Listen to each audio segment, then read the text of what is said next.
Alhamdulillahil wahidil qahhar al-azizil ghaffar mukawwiril laili 'alan nahar tadhkiratan li ulil qulubi wal absar wa tabsiratan li dawil albabi wal i'tibar alladhi ayqadha min khalqihi man istafahu fazahhadahum fi hadhihi ad-dar wa syaghalahum bi muraqabatihi wa idamatil afkar wa mulazamatil itti'abi wal iddakar wa waffaqahum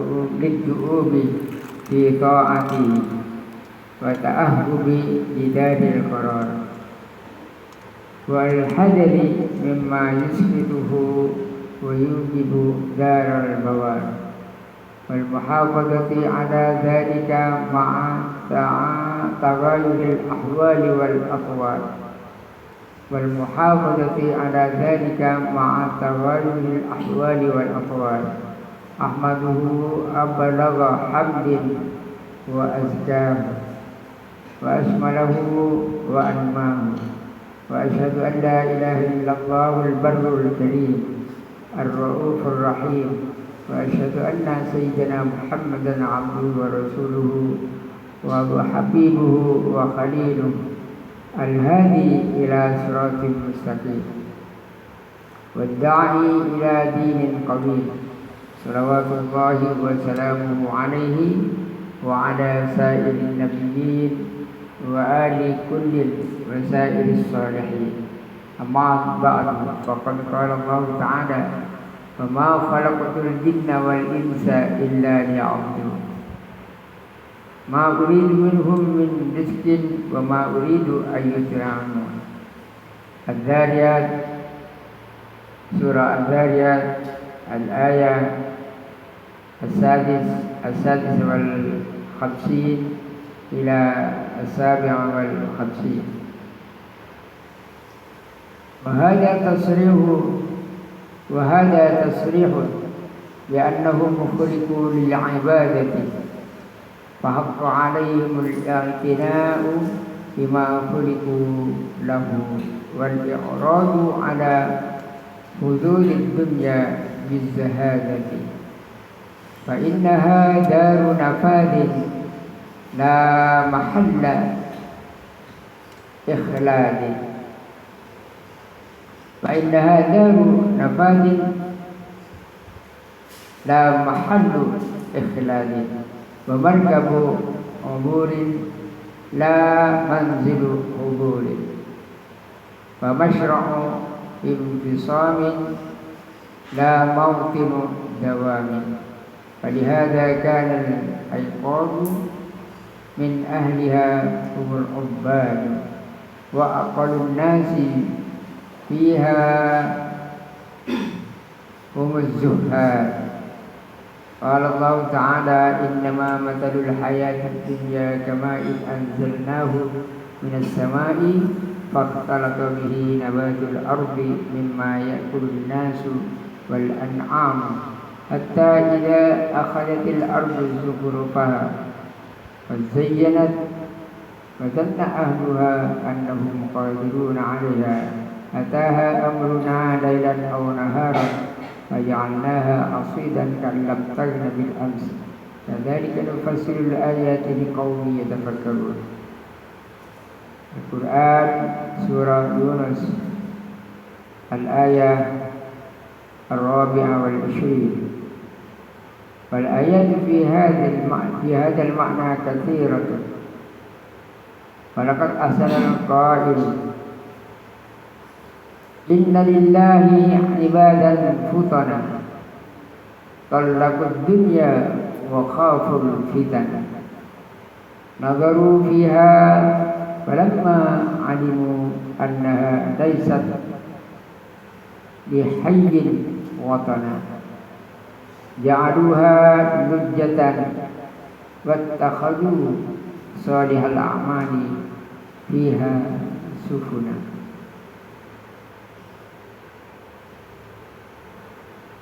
para santri, adalah kita memanjatkan puji syukur kehadirat Allah Subhanahu wa taala karena kita masih diberikan kesehatan oleh Allah Subhanahu wa taala sehingga kita dapat berkumpul di majelis ta'lim atau dalam majelis kuliah ammah di Pondok Pesantren Nasrul Ulum. Saya membacakan muqaddimah kitab Riyadhus Shalihin, dan ini kitab hadis yang terkenal. Hendaknya kita memiliki kitab hadis ini.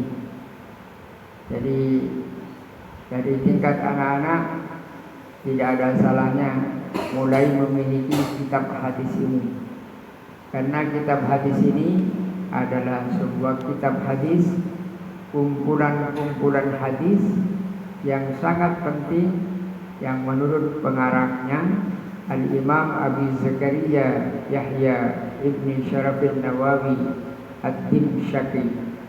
Ini kitab yang sangat penting sekali untuk dimiliki oleh seorang muslim dan dipelajarinya. Saya tadi telah membaca muqaddimah dari alinea pertama sampai alinea kedua dan alinea ketiga.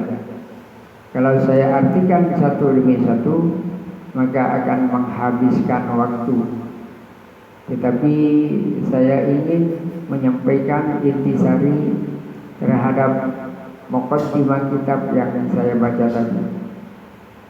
Intisarinya adalah Allah menciptakan jin dan manusia untuk beribadah kepada Allah Subhanahu wa taala dan menyembah kepada Allah Subhanahu wa taala, mengabdi kepada Allah Subhanahu wa taala. Tapi ini saya penting untuk membacakan ayatnya. Kemudian mengambil maksud daripada ayat. Wa ma khalaqtul jinna wal insa illa liya'budun.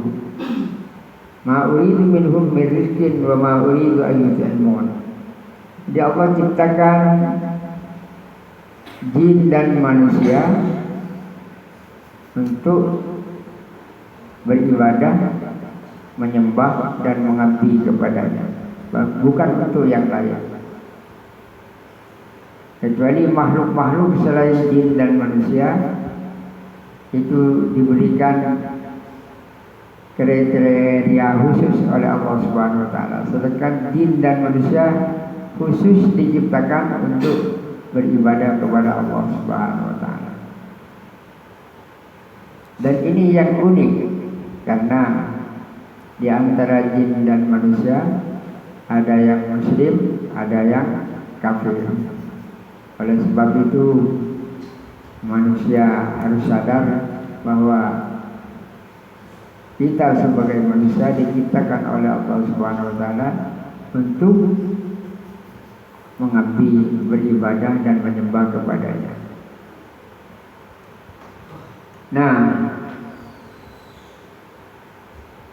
kita harus sadar juga bahwa Allah tidak menghendaki balasan rezeki dari kita, walaupun Allah Subhanahu wa taala tidak sekedar menciptakan kita, tetapi Allah memberikan rezeki yang begitu melimpah ruah, tetapi Allah tidak mengharap balasan kita.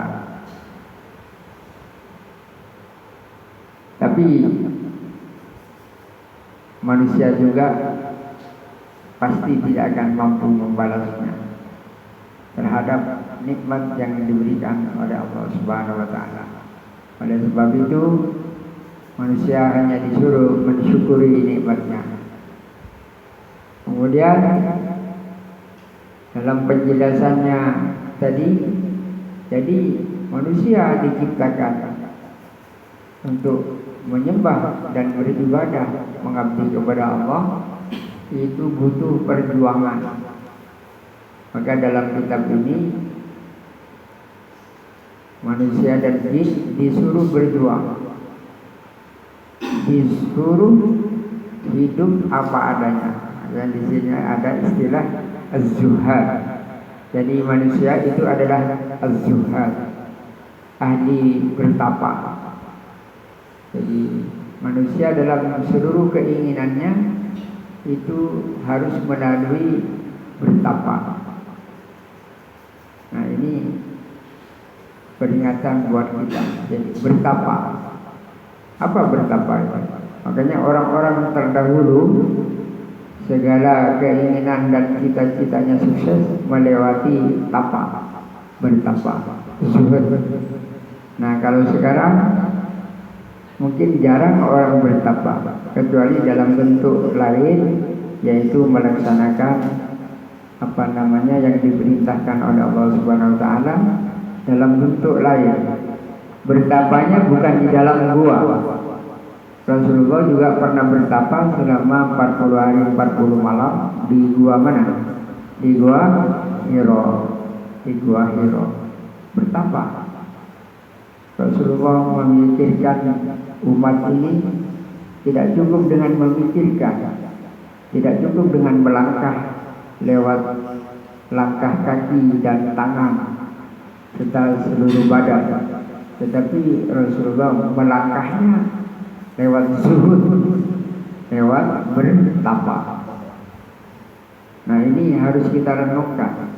Kenapa orang-orang terdahulu cepat sekali sukses?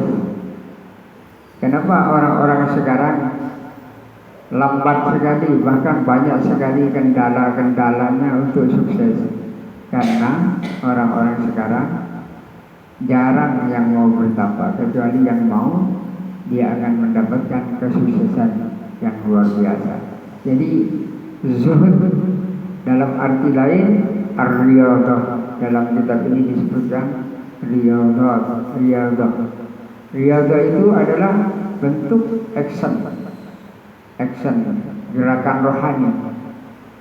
Jadi ada istilah riyadhiyah. Kalau riyadhiyah itu bentuk jasmani, yang bergerak adalah jasmani. Makanya kesehatan jasmani itu dinamakan riyadhiyah. Nah, kalau kesehatan rohani itu riyadhah langsung, ya. Jadi riyadhiyah itu diambil dari kata riyadhah yang artinya prihatin, bertapa. Jadi membentuk rohani menjadi luar biasa kuat dan bisa mengangkat jasmani ini karena kuatnya rohani. Sebaliknya, kuatnya jasmani belum tentu bisa mengangkat kekuatan rohani. Jadi kekuatan rohani justru bisa mengangkat kekuatan jasmani. Ini yang luar biasa. Maka kalau kita melihat cerita-cerita orang terdahulu, betapa hebat dan luar biasanya keanehan-keanehan, keajaiban-keajaiban orang terdahulu. Kenapa?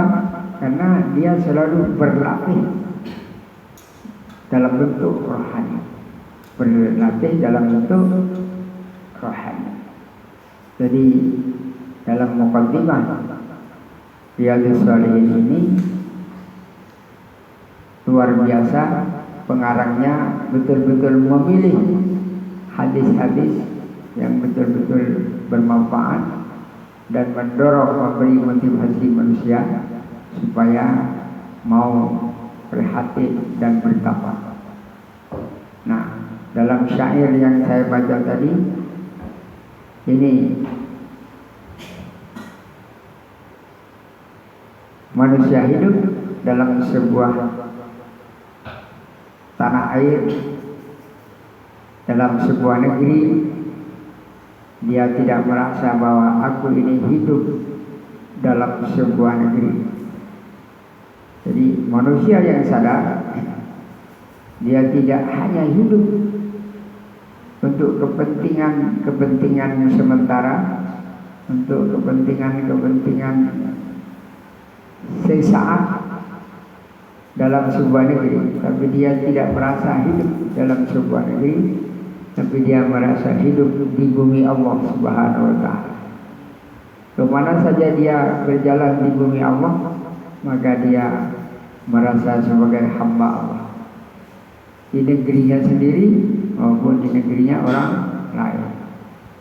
Dia bebas bergerak dalam rangka mengabdi kepada Allah Subhanahu wa taala. Nah ini. Lalu dalam ayat yang saya sebutkan tadi, bahwa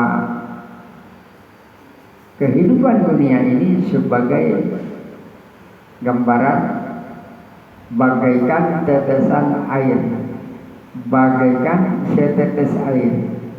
Jadi dunia ini bagaikan setetes air. Jadi air setetes tapi banyak, bertetes-tetes. Kemudian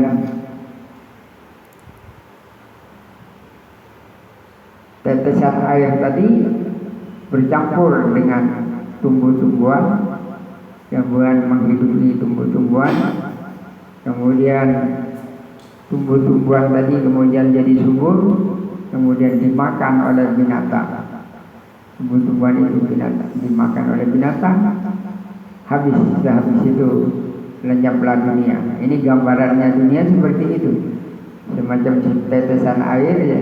Kemudian bercampur dengan tumbuh-tumbuhan, lalu tumbuh-tumbuhan itu dimakan oleh binatang, lalu habis. Habis artinya dunia itu hancur.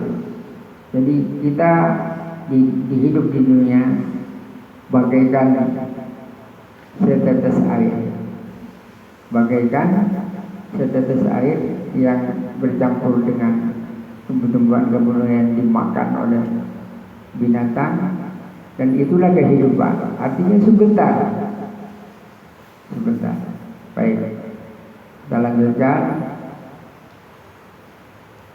Jadi pengarang sengaja membuat sebuah kitab ini, kumpulan hadis sahih yang dinamakan Riyadhus Shalihin.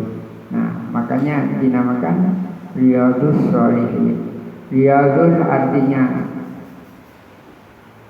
keprihatinan atau tapa, as-shalihin orang-orang saleh. Jadi bertapanya orang-orang saleh. Jadi orang hidup harus mau prihatin. Tahu prihatin ya?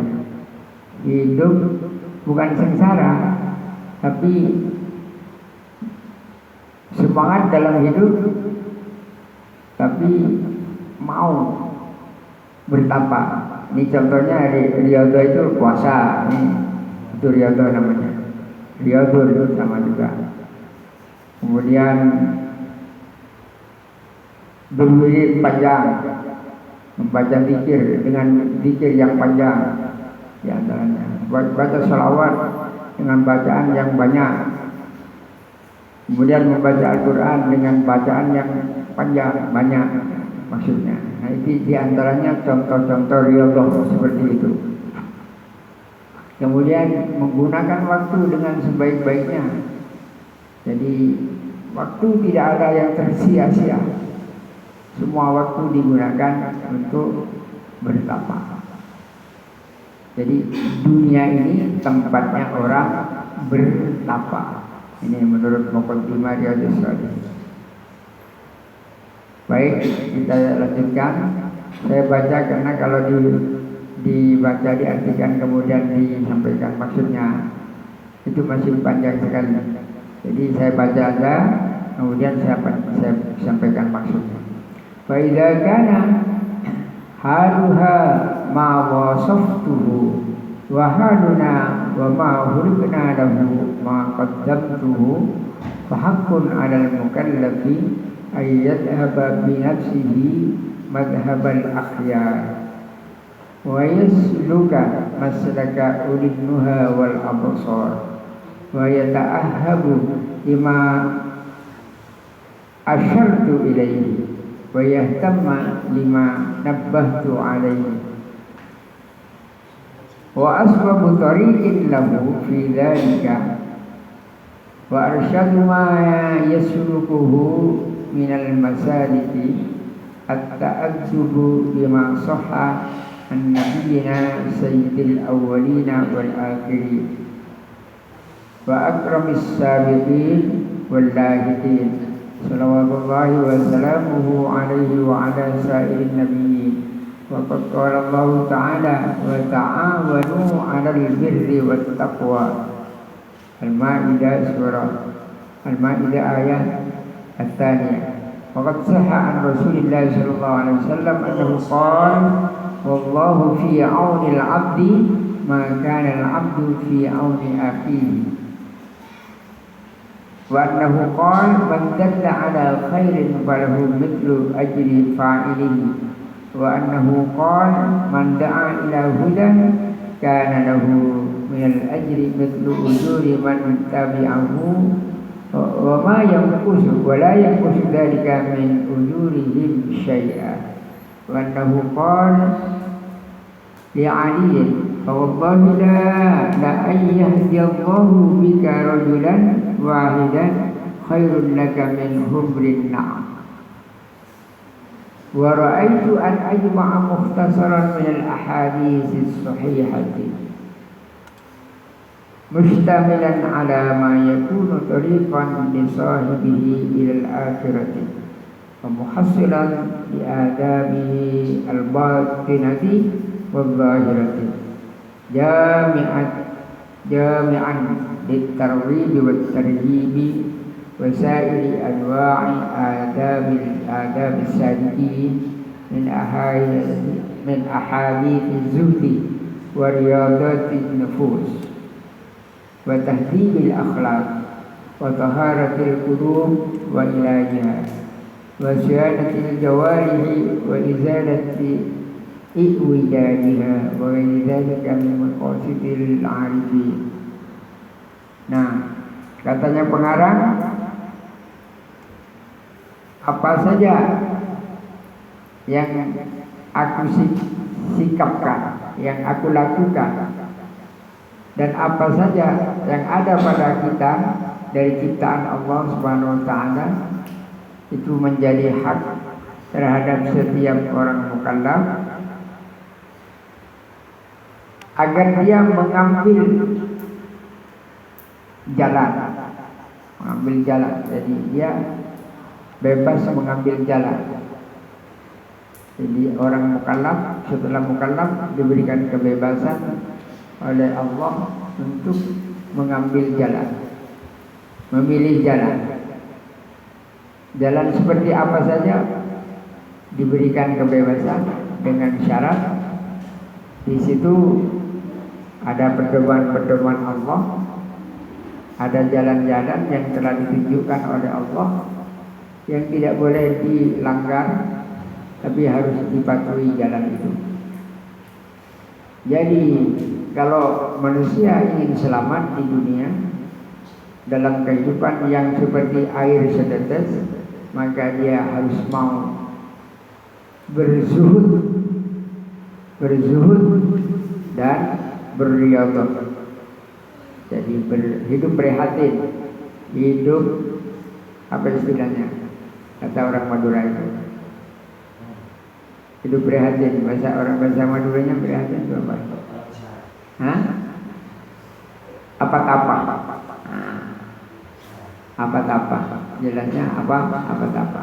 Jadi mondok, kalau mondok itu dengan kerjaannya makan dulu.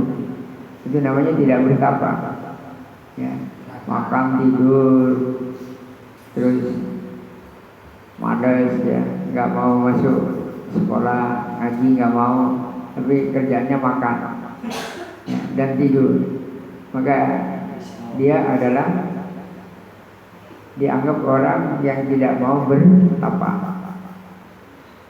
Jadi bumi Allah itu seperti pondokan. Jadi bukan pondok Nasrul Ulum, ada lagi pondok Sabil Ihsan, ada lagi pondok Al-Fudala, ada lagi pondok-pondok, bukan sebatas itu. Tapi bumi Allah yang lebar ini adalah pondoknya Allah Subhanahu wa taala. Dan orang yang menginjak di bumi itu harus mau bertapa. Apa tapa? Apa tapa itu dalam arti membenarkan yang benar, menyalahkan yang salah. Lakukan yang benar dan yang salah harus ditinggalkan. Begitu katanya pengarang. Nah, jadi siapa yang bisa berbuat seperti itu? Nah, di sini katanya pengarang, ulil nuha wal absor, orang yang cerdas pikirannya. Jadi orang yang pikirannya cerdas itu tidak pernah memikirkan dunia. Walaupun dunia itu tidak dipikirkan, tapi dunia itu akan datang sendiri karena dia mau ta'ahub, siapkan dirinya untuk beribadah kepada Allah Subhanahu wa taala. Menyiapkan diri untuk beribadah kepada Allah Subhanahu wa taala. Maaf saya tidak membawa bahasa lucu karena ini ngaji ya. Saya sengaja tidak membawa bahasa lucu. Kalau saya bawa bahasa lucu bisa saja, tapi takut hilang ngajinya ya. Takut hilang ngajinya. Maka kalau kamu mau sukses hidup di dunia, di mana saja, asal bumi Allah, harus mau bertapa. Apa tapa?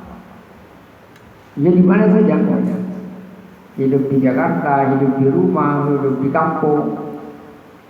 Maka oleh Allah, katanya pengarang ini, aku enggak memilih tempat. Yang aku pilih, aku sadar bahwa aku hidup di buminya Allah. Bagi saya sama saja. Hidup di kota, hidup di kampung, hidup di mana saja, katanya pengarang, bagi saya sama. Yang penting saya sadar bahwa aku hidup di buminya Allah. Dan bumi Allah itulah pondokku, pondok saya. Katanya siapa? Pengarang. Siapa pengarang? Itu Imam Abi Zakaria Yahya bin Syarafin Nawawi Ad-Dimsyaqi dari Damaskus. Jadi kamu perlu beli kitab ini ya. Di toko-toko kitab banyak.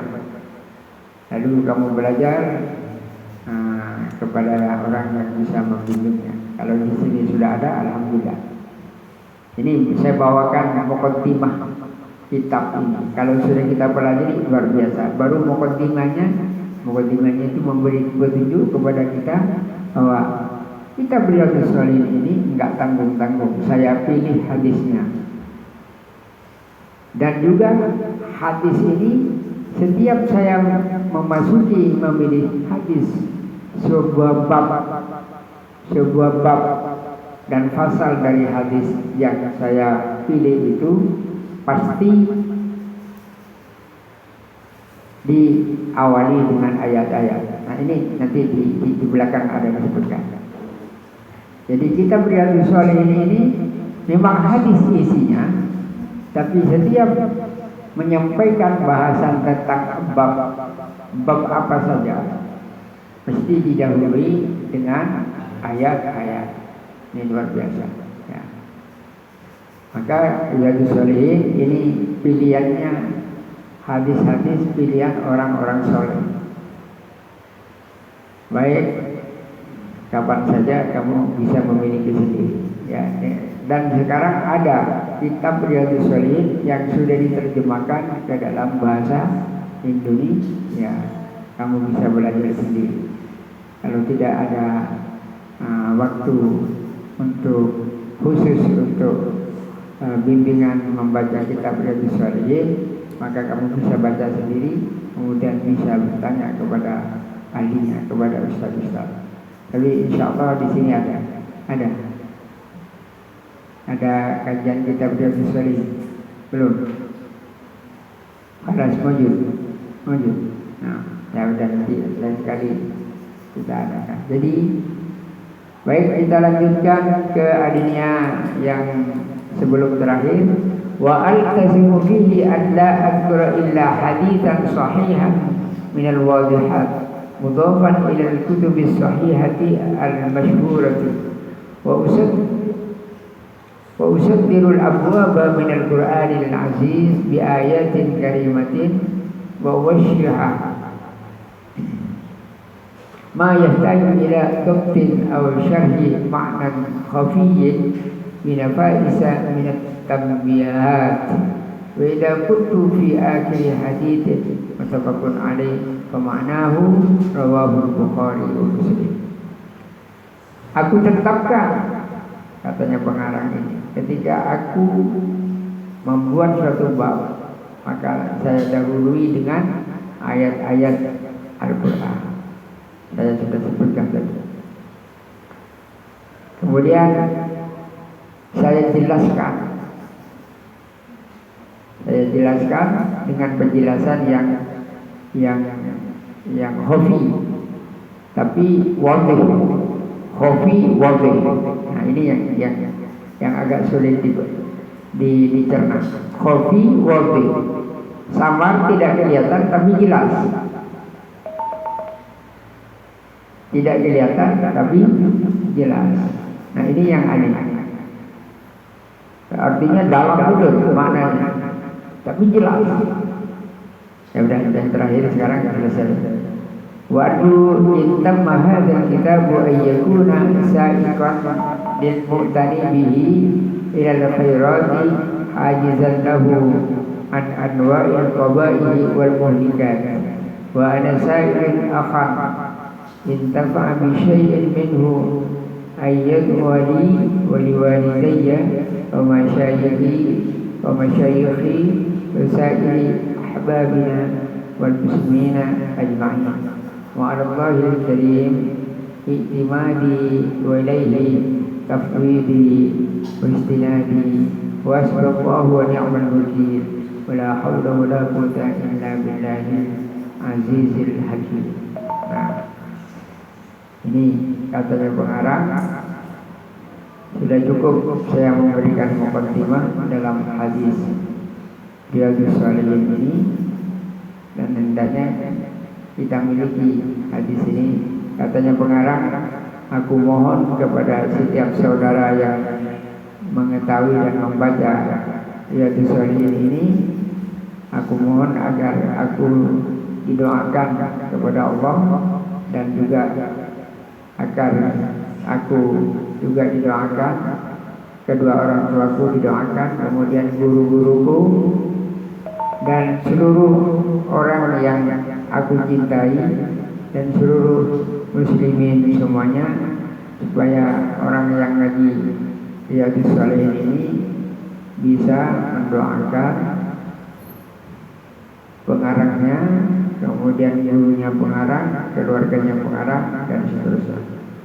Ini kelihatannya sepele, kamu mengaji muqaddimah Riyadhus Shalihin karena memang waktunya tidak ada lagi, maka saya berikan muqaddimah.